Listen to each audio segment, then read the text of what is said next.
Hello, and welcome to a surprise Director Takeover of Hope update. I'm your host, Michael Barrows, and today I will be filling in for all of the other cast members that are enjoying MAB and BEA conference in warm, sunny Las Vegas this week. Here's to you, you lucky bums.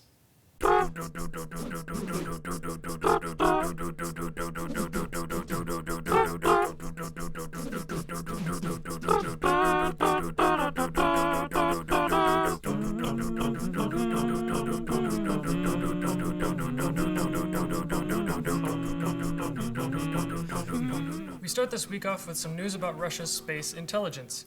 The country's specialist unit named the Main Space Intelligence Center recently discovered a group of space satellites cleverly disguised to appear as space trash. While the unit refrained from providing a country of origin for the sleeper satellites, it was speculated that Wall-E was already on his way to clean up the mess. Look out, Russia. Now that NASA is bowing out of the space exploration, Pixar is here to lead the next great space adventure, mechanistic automation of resource salvaging, or MARS for short. From up above to down under, Australian parents are set to lose out on welfare benefits if they don't vaccinate their children. The policy termed no jab, no pay is gathering bipartisan support in the Australian federal government as well as from the Australian Medical Association, comprised of over 27,000 doctors. The movement is not without opposition, however. An online petition at change.org has gathered over 3,000 signatures in just 5 days. It is estimated that selection pressures by non-vaccinated parents will cause their children to become sicker more often or even contract autism. Medical experts at Google and Ask.com say that a lack of herd immunization has nothing to do with the increased risk and that it is a result of our lack of conscientious parenting. Scientists in southern Italy have finally harvested DNA from the oldest known Neanderthal. The skeleton was found in Lamaguna cave deep under the town of Atamala, where spelunkers noticed the skull wedged in a nook of a cave way back in 1993. The calcified skeleton was left in the prehistoric well in which it was found for over 20 years because scientists feared damaging the specimen upon removal. Rumors have been flying around about what to name this ancient man, the forerunner being Timmy. I guess Lassie was actually right. She was just a little behind the times. In true lemming fashion, buyers of the new Apple Watch emptied Apple's inventory in less than 6 hours. The lusted-after smartwatch debuted with 2 different sizes, 3 different materials, and several band choices at pricing ranging from $350 to $17,000. If you missed the initial wave, you will have to revoke your hipster status while you wait until July to order from the next shipment. In other news, Android Wear has a host of smartwatches to choose from that offer increased functionality, inter-device cooperation, and a lower price tag to boot. But the cool factor is a good reason to spend $17,000 too, I guess. Whew. That was a science and technology heavy news segment. Let's take a look at what's going on in the entertainment business this week. This week is the Broadcast Education Association's annual conference in Las Vegas. This is where Duncan, Nicole, Taylor, Marisa, Freddie, and Chung-Hee Han have all disappeared to. The event promises the opportunity to see cutting-edge broadcast equipment, attend a job fair with the most prestigious broadcasting companies worldwide, and partake in workshops that aim to improve your skills in everything from video editing to anchoring and even producing. With any luck, our normal crew will return to cold and rainy Holland, Michigan, with revitalized spirits and invigorated minds, ready to produce top-notch entertainment for you guys.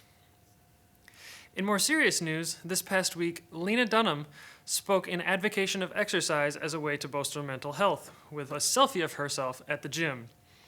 In the caption, she wrote, "To those struggling with anxiety, OCD, depression, I know it's mad annoying when people tell you to exercise, and it took me about 16 dedicated and medicated years to listen, but I'm glad I did. It ain't about the ass, it's about the brain." Dunham has showcased her struggle with OCD through her character Hannah in the hit TV series Girls. While it has been an open struggle with her OCD, it seems that she has found a better way to manage the anxiety with exercise. You go, girl. In true Lena Dunham fashion, she also comments about her outfit, describing it as a Florida mom-inspired look. Now let's take a look at what all of our Hope College athletes have been doing this week.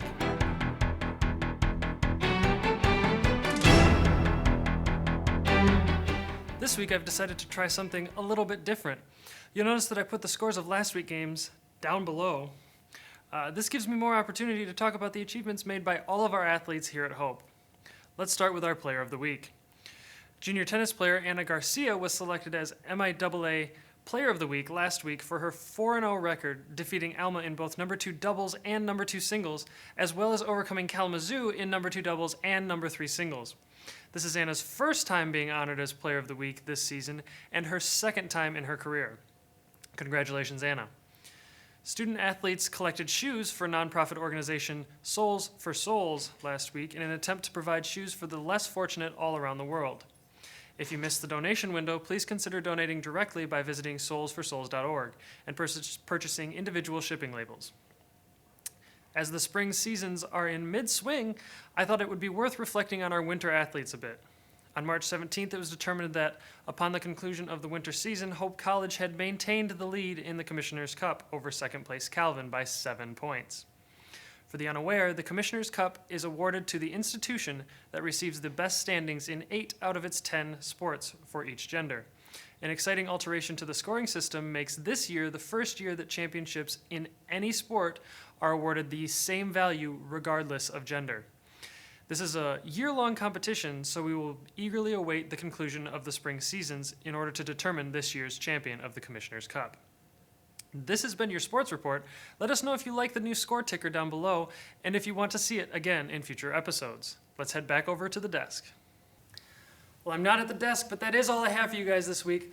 Don't forget to follow us on all of our social media, like this video, and also subscribe to our YouTube channel.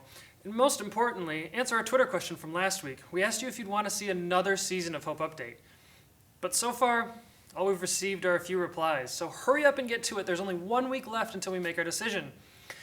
Speaking of next week, there are some rumors going around that we might do a live taping sometime after the softball game next week.